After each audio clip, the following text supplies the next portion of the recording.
Peng, si Tanggol. Nasa loob, palis na kami. Bakit? Saan kayo pupunta? Sa Mindoro. Doon muna kami magtatago. Taga doon kasi kami. Alam namin, pinaghahanap kami ng mga pulis. Lalo na, nanalo mga gerero. O Tanggol, ito pala.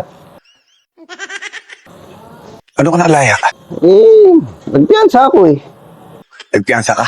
Pinayansaan ako nung kabit ko. Alam mo naman, malakas yun sa yun, pinalaya ako. Napakaraming droga na nakuha sa atin. Ano nangyari yun? Alam mo naman, Tanggol, marami akong koneksyon. Hindi ako basta-basta makukulong ng matagal. Si Lolo. Si Don Julio.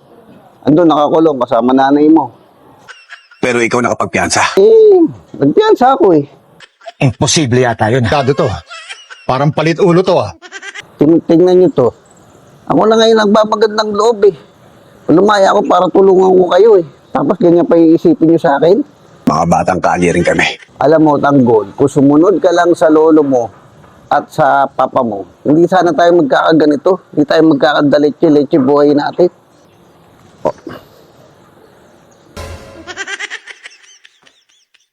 Ano ibig sabihin nito? Sabi ko na nga ba eh.